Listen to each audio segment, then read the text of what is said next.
So, ayun po, magandang araw po muli sa inyong lahat, mga madam ko, mga boss, mga sir, ayan, mga lods, mga lodi, mga idol.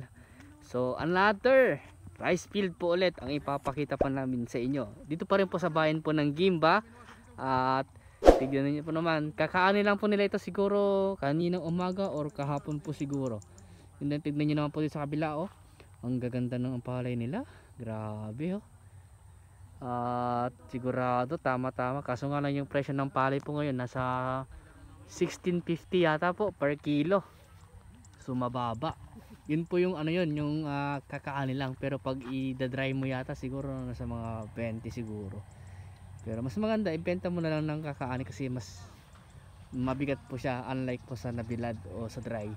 So simula po doon sa pilapil na yan, diretso po yan. Siguro hanggang po sa may kubo. Ayan, sa may kubo po. Or lalagpas pa po dyan. At hanggang doon po sa may mga kasama ko. Sa may pilapil doon. Diretso na rin po yan. So ito po ay 1 hectare daw po ang bibenta nila. At ang kabuuan po ng property nito 2 hektarya. So 1 hektarya po ang kanilang ibibenta. So magkakaroon na naman po tayo dito ng relocation subdivision survey po. At ipapa-approve po natin yung plano. Pag ano po. So boss, magkano yung presyo natin dito? 2M? 2 milyon daw po ang okay, so 2 milyon po ang presyo. At ang source of water po dito deep well, at meron daw pong linya na po ng nawasa dahil dyan sa part po na yan dyan sa part na yan ay kabahayan na po ito. And then kabahayan na rin po dyan sa part na yan. Yan lang yung cemented road po. Andun lang po yung sementadong daan, barangay cemented road. Sa mga poste po na yan going po sa National Highway 1 kilometer. Nasa mga 1 kilometro po. At sa town proper siguro mga 15 minutes driving. Sa pura exit 5 minutes. Mga 5 minutes o 10 minutes po, ganun po, depende po yan sa patakbo nyo kung sakasakali po. At malapit-lapit na po sa pura exit T-Flex. Mas malapit po ang pura T-Flex kaysa sa town proper po ng property na ito.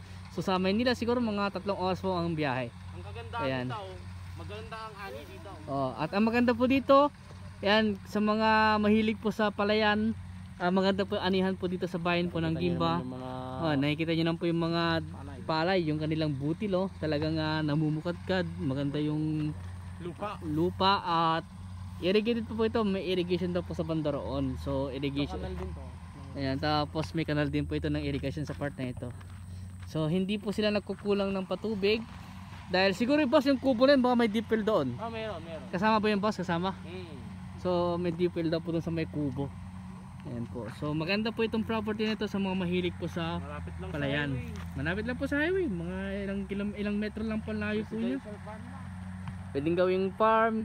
Pwedeng residential, residential farm lot, pwede po. At kaya po barangay road po siya. Rough road nga lang po, pero konti lang po yung rough road papunta po sa cemented road.